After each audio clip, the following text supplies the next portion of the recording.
안녕하세요. 이번 주 매매한 종목입니다. 이번 주는 일이 좀 많아서 추가적인 매수는 못했는데 기존에 홀딩하던 제주은행을 정리했습니다. 이게 어제 목요일 날 3.3% 시가 갭 상승이 있는 걸 보면서 매도를 했습니다.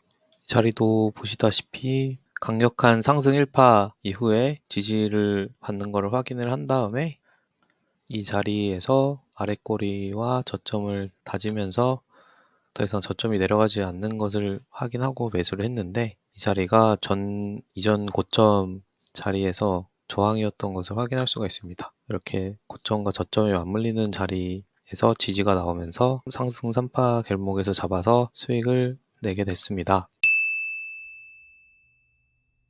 이번 주에 그 코스피가 정말 시원시원하게 올라갔습니다. 어떻게 이렇게 시원시원하게 올라가는지, 이런 상승이 얼마만인지 신기할 정도인데요. 그래서 현재 5일평과의 이격도 상당히 많이 벌어졌고 12평, 22평, 62평, 122평이 모두 정배열이 된 것을 확인하실 수가 있습니다. 그래서 4월 9일 저점을 찍은 이후로 강력한 상승 파동이 하나 나왔는데 무려 코스피가 23%가 상승을 했습니다. 24년도 7월에 고점을 찍은 이후로 근 5개월인가요? 5개월간 내리 하락을 하다가 이때는 세계 증시는 그래도 괜찮은데 한국 증시가 굉장히 많이 빠지는 구간이었죠. 올해 1월부터 2월 중순까지 오르다가 또 이렇게 쌍봉을 형성하고서 세게 내려왔었는데 4월부터 다시 반등을 하더니 엄청나게 많이 상승한 모습입니다. 그러다 보니 240일 신고가를 달성한 종목이 15개 종목이 나왔습니다. 엄청 다른 날들에 비해서 압도적으로 많은 신고가 종목이 나왔는데 시장의 상승 힘을 받고 많은 종목들이 이렇게 신고가를 내고 있습니다.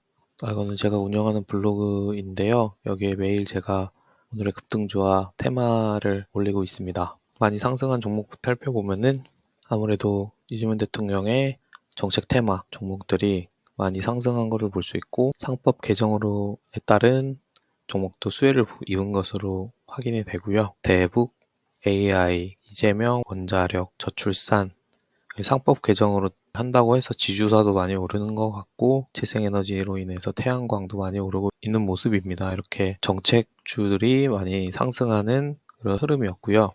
이건 6월 4일에 올라간 종목들도 보면은 AI 투자 정책, 인공지능 정책주들이 상한가를 갖고 상법 개정, 지역화폐 종목들도 쭉쭉 올라가는 것을 확인할 수가 있습니다.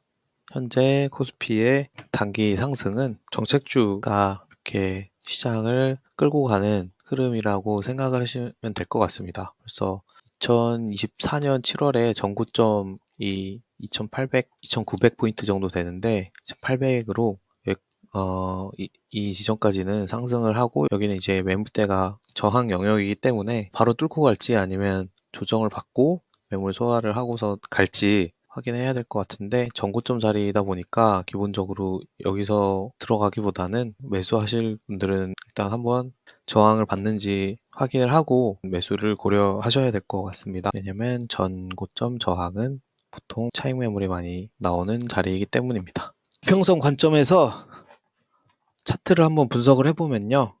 단기 추세 말고 장기 추세 관점에서 한번 확인해 보겠습니다. 앞으로 어떻게 대세 상승으로 갈 수 있는지 아니면 그냥 얘도 박스권인지를 보기 위해서 장기 흐름 관점에서 보기 위해서 중장기 이평선은 일단은 뺄 거고요. 62평은 포함하겠습니다. 그래서 60, 120, 240만 남겨놓고서 보면은 일단은 장기 상승 시작점이 되는 62평이 122평선을 골드 크로스 한 다음에 지금 122평선과 242평선 사이에서 상승 흐름을 가져가고 있는 거를 확인할 수가 있고요.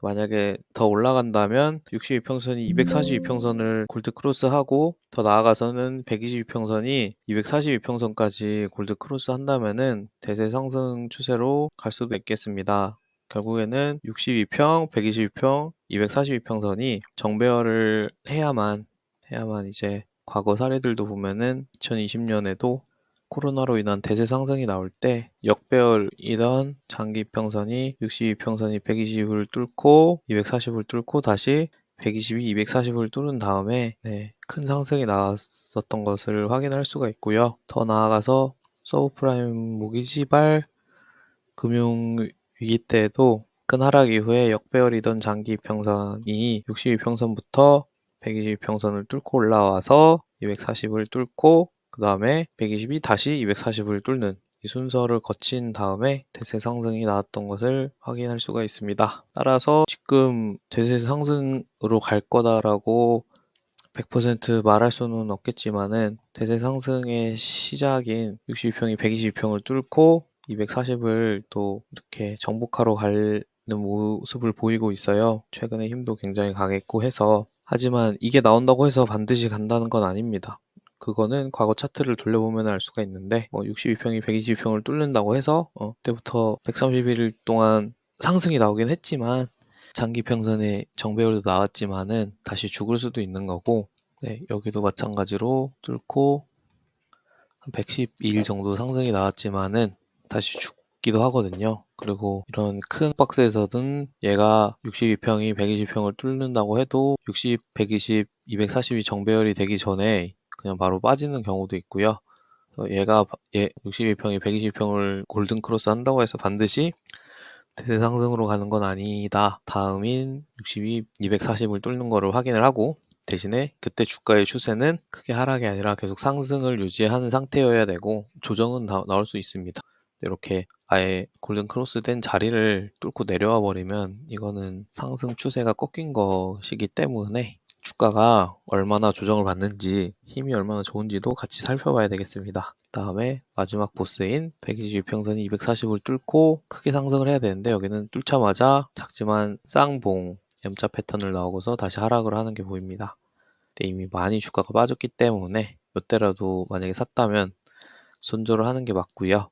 62평도 120이랑 240을 다시 뚫고 내려와서 다시 올랐지만은 이미 이때도 주가는 많이 하락을 했고 122평이 240을 뚫고 가는 과정에서도 등락이 굉장히 세서 상승 추세라고는 볼 수 있습니다. 고점이 상승하고 이렇게 여기는 이제 하락이 끝나고 바닥을 다진 다음에 다시 상승을 하는 추세라고는 이만큼 구간만은 상승 추세라고 볼 수 있겠지만은 이 상승할 때는 고점이 다시 낮아졌습니다. 그래서 이거는 힘이 굉장히 약한 파동이다라고 판단을 할 수가 있고 만약에 이 파동의 저점에서 산 사람이라면은 고점이 낮아지는 거 확인하고라도 매도를 해줘야 될 걸로 생각이 듭니다. 이렇게 장기 대세 상승장인지 아닌지 판단할 때는 기본적으로 장기 이평선의 관계와 정배열인지 그리고 주가가 장기 평선을 뚫고 내려왔는지 방향이 상향 중인지 파동으로 봤었을 때는 고점을 계속 상승시키고 저점도 올리고 있는지